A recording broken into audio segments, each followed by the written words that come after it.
नमस्कार। जय श्री महाकाल। मैं पंडित शेषनारायण आचार्य आप सभी को माघ के महीने में शुक्ल पक्ष में आने वाले गुप्त नवरात्रे के बारे में संपूर्ण जानकारी दे रहा हूँ। तो गुप्त नवरात्रे जीवन के लिए इतना महत्व रखता है तो सामान्य नवरात्रे से दुगुनी फल देने वाला होता है। तो सामान्य नवरात्रे होते हैं वो चैत के महीने में होते हैं और आश्विन के महीने में होते हैं। जो गुप्त नवरात्रा होता है वो माघ के महीने में होते हैं और आषाढ़ के महीने में होते हैं। माघ के महीने वाले नवरात्रा का इसलिए ज्यादा महत्व है क्योंकि ये बुद्धिदायिनी नवरात्रा है, जिसमें बुद्धि की बढ़ोतरी होती है, जिसमें फेम की बढ़ोतरी होती है, जिसमें नाम की बढ़ोतरी होती है, जिसमें ख्याति की बढ़ोतरी होती है, जिसमें व्यापार की बढ़ोतरी होती है, उसमें स्वास्थ्य की बढ़ोतरी होती है। अब मैं इस पे चर्चा कर रहा हूं। जो माघ महीना यानी फरवरी के 12 तारीख से लेकर के 21 तारीख तक नवरात्रा चलेगा।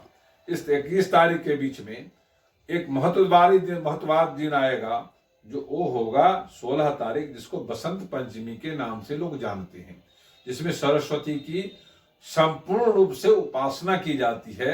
और उसमें लोग मानते हैं जो सरस्वती उस दिन संसार में आ जाती हैं और हर घर में व्याप्त पाई जाती है। तो इसमें सबसे बड़ा जो शिक्षा प्राप्त करने वाले हैं, जो शिक्षा को ग्रहण करने वाले हैं, जो शिक्षा को दान देने वाले हैं, इस दिन बहुत बड़े पर्व के रूप में मनाते हैं। अब मैं आपको बताता हूं जो 12 फरवरी से लेकर के 21 फरवरी के बीच में जो ये गुप्त नवरात्रा है, इसमें महासरस्वती की आराधना की जाती है, जो बुद्धि रूपी लक्ष्मी और आपको फेम रूपी लक्ष्मी और स्थिर लक्ष्मी की कामना की जा सकती है। जो लोग इस सब वस्तु को प्राप्त करना चाहते हैं उनको इस गुप्त नवरात्रे में आराधना करना चाहिए। महालक्ष्मी, महासरस्वती और महाकाली तीनों की आराधना करते हुए महासरस्वती की प्रधानता देनी चाहिए। जो लोग इसमें उपासना करना चाहते हैं उनको बहुत ही साधारण तरीका से उपासना करना चाहिए।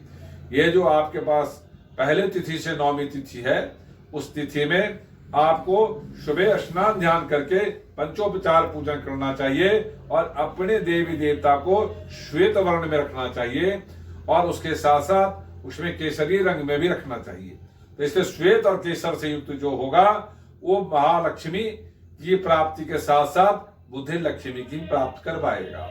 जो लोग इसमें पढ़ना चाहते हैं, जो इसको पूजा पाठ करना चाहते हैं, उनको घी का दीपक का प्रधानता रखना चाहिए, पीले पुष्प का प्रधानता रखना चाहिए, साथ ही पीले फल का प्रधानता रखना चाहिए, पीले आसन का प्रधानता रखना चाहिए, केसरिया या श्वेत रंग की आसन का प्रधानता रखना चाहिए, वैसे वस्त्र का धारण करना चाहिए, ऐसे तिलक लगाना चाहिए, साथ ही आराधना करने के लिए बैठना चाहिए। सुबह 7 से 9 के बीच में आराधना करना चाहिए या रात्रि में 9 से 12 के बीच में आराधना करना चाहिए। जो बच्चे लोग हैं, जो शिक्षा प्राप्त करना चाहते हैं, जो शिक्षा दान करते हैं, उनको रात्रि में करने से दुगुनी फल मिलेगा। जो दिन में करेंगे तब भी उनको फल मिलेगा, इसलिए 2 टाइम पूजा करने की प्रधानता देखी गई है। जो लोग बुद्धि को प्राप्त करना चाहते हैं, जो लोग ज्ञान को प्राप्त करना चाहते हैं, बुद्धि और ज्ञान के साथ धन की प्राप्ति चाहते हैं, बुद्धि और ज्ञान के साथ फेम की प्राप्ति चाहते हैं, बुद्धि और ज्ञान के साथ स्वास्थ्य की प्राप्ति चाहते हैं, उनके लिए ये बहुत ही आराध्य 9 दिन माना जाता है। जो लोग इसमें आराधना करते हैं वो फलाहार करके भी पूजा कर सकते हैं, वो एक टाइम खाकर भी पूजा कर सकते हैं। यदि ना हो तो आपको एक टाइम भी बिना खाए भी स्नान मुंह हाथ धो करके भी पूजा आप कर सकते हैं। इस तरह से पूजा के प्रधानता है। इसमें आप सर्वमंगल मांगल्ये शिवे सर्वार्थ साधिके शरण्ये त्र्यंबके गौरी नारायणी नमोस्तुते मंत्र का जाप करना चाहिए। जयंती मंगला काली भद्रकाली कपालनी दुर्गा क्षमा शिवा धात्री सदा स्वाहा नमोस्तुते मंत्र का जाप करना चाहिए। ओम ऐं ह्रीं क्लीं चामुंडाय विचे धनदा महालक्ष्मी नमः। ओम ऐं ह्रीं क्लीं चामुंडाय विच बुद्धि महालक्ष्मी नमः। ओम ऐं ह्रीं क्लीं चामुंडाय विच स्वास्थ्य महालक्ष्मी नमः। इस तरह से सभी वस्तुओं को लक्ष्मी के साथ जोड़ देना चाहिए और भगवान को सफेद फूल हाथ में रख करके माता सरस्वती के चरणों में अर्पण करना चाहिए। साथ में केसर का तिलक लगाना चाहिए, साथ ही गंगाजल तुलसी दल का प्रयोग करना चाहिए, पीले फूल का प्रयोग करना चाहिए। कैसे? और मंत्र का जाप करना चाहिए। जयंती मंगला काली भद्रकाली कपालिनी दुर्गा क्षमा शिवा धात्री सुधा स्वाहा नमोस्तुते। इस मंत्र का भी आपको जप करना चाहिए, या मंत्र का पाठ करना चाहिए, या मंत्र को सुनना चाहिए, या मंत्र को सुनाना चाहिए, तभी भी आपको अत्यधिक फल की प्राप्ति होती है। बसंत पंचमी वाले दिन आपको पीले फल का प्रयोग करना चाहिए और माता सरस्वती की आराधना करना चाहिए। ज्ञान रूपी सरस्वती से शुक्लाम ब्रह्म विचार सार परमा माद्याम जगत व्यापनी बीना पुस्तक धारणी वेदाम जाड्यान पारापहम। इस मंत्र का जाप करते हुए मां सरस्वती से आप मांगेंगे, जो मुझे बुद्धि दो, मुझे ज्ञान दो, मुझे धन दो, मुझे स्वास्थ्य दो, तो हर चीज को देने के लिए तैयार तत्पर बैठी है और आपको वो प्रदान करेंगी। को विशेष दिन है, विशेष तिथि है, विशेष योग है। ये वेद में भी चर्चाया है, शास्त्र में भी चर्चाया है, पुराण में भी चर्चाया है। इस दिन का सबसे ज्यादा महत्वपूर्ण है। इसको बसंत नाम का, पंचमी नाम का संज्ञा दी गई है। इस दिन जो लोग आराधना करते हैं, जो लोग उपासना करते हैं, या अंशुत साया के नाम से जाना जाता है, ज्ञान की प्राप्ति के नाम से जाना जाता है, धन की वृद्धि के नाम से जाना जाता है, व्यापार के वृद्धि के नाम से जाना जाता है, तो कई प्रकार का 16 प्रकार का आपको वृद्धि दे सकता है। आपको मन में विचार करना है, जो मैं इस 9 दिन में, जो 5वां दिन है, बसंत पंचमी है, उस दिन भी देवी की आराधना करूंगा। साथ में पहले दिन से 9वें दिन तक देवी की आराधना करूंगा। सप्तमी दिन भी देवी की आराधना करूंगा।